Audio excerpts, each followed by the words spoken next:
Hello everyone, আসসালামু আলাইকুম। আজকে আপনাদেরকে একটি গল্পের মতোই শোনাবো। এই যে আমরা যে ছবিটি দেখছি, এই মেয়েটির অভ্যাস হলো টয়লেট পেপার খাওয়া। তাহলে আমরা একটু বিস্তারিত আজকে জেনে নিই আসলে সে কেন টয়লেট পেপার খায়, টয়লেট পেপার খাওয়ার উদ্দেশ্যটা কী, সেই জিনিসটা জানবো। টয়লেট পেপার খাওয়া যার নেশা। 5 মিশেলি ডেস্ক। ইট বালু খেয়ে দীর্ঘদিন বেঁচে থাকার কথা অনেকে শুনেছেন নিশ্চয়। 30 বছর ধরে ভারতের উত্তর প্রদেশের বাসিন্দারা আনন্দ রাজ এমন অদ্ভুত কাজ করে আসছেন।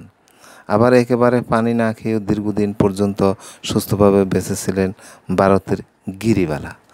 তবে এবার জানা গেল এক নারীর কথা, যিনি 23 বছর ধরে কাগজ টয়লেট পেপার খেয়ে বেঁচে আছেন।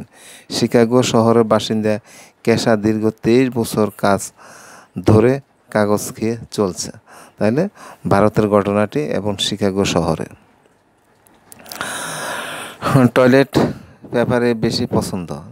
তার খাওয়ার মধ্যে অনেকে কিছু খায়, কিন্তু টয়লেট পেপার। তবে অন্য কাগজও আপত্তি নেই। হাতের কাছে কাগজ পেলেই মুখ পুড়ে দেন কেশা, তারপর আরাম করে চিবোতে থাকে। কাগজ খাওয়ার মতো শান্তি নাকি আর নেই, এমনটাই মনে করেন কেশা। দিনে অন্তত 75টি টয়লেট পেপার শেষ করেন যুবতী।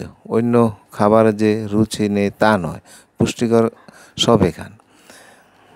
কেশা আর 5 জনের মতো সাধারণ জীবনে কাটান, কিন্তু এ অভ্যাস ছাড়তে পারছেন না। বর্তমানে কেশার বয়স 35 বছর। কাগজ খাওয়া একটি মানসিক রোগ, যাকে চিকিৎসা বিজ্ঞানে ভাষা বলে জাইলোফিলিয়া। এই রোগ যারা ভুগছেন তারা শুধু কাগজ খেয়ে আনন্দ পান, দিনভর কাগজ রেখে যান। এমন রোগীরা কেউ স্বাভাবিক জীবনের থেকে এমন বদভ্যাসের শিকার হন, আবার কেউ চরম মানসিক স্থিতিতেও এমন অভ্যাস রপ্ত করে ফেলেছেন। এছাড়াও ইটিং ডিসঅর্ডার যারা ভুগছেন তারা বিভিন্ন ধরনের জিনিস খান। এই ডিসঅর্ডার এমন এক অবস্থা যেখানে অদ্ভুত জিনিস খাওয়ার নেশা তৈরি হয়। যেমন কেউ পেন্সিল চিবিয়ে সুখ পান, কেউ কাগজ খান, কেউ কাঠের টুকরা, বাঁশের টুকরা বা ধাতব জিনিস গিলে ফেলতে পছন্দ করেন। আবার দেখা যায় ধারালো জিনিসও গিলে ফেলেছেন অনেকে। বর্তমানে কেশা মনোবিজ্ঞানের কিম ডেনিসের কাছে চিকিৎসা করাচ্ছেন। মনোবিজ্ঞরা বলেন, এমন ধরনের ইটিং ডিসঅর্ডার থাকলে রোগী নানা শারীরিক সমস্যা ভুগতে শুরু করেন।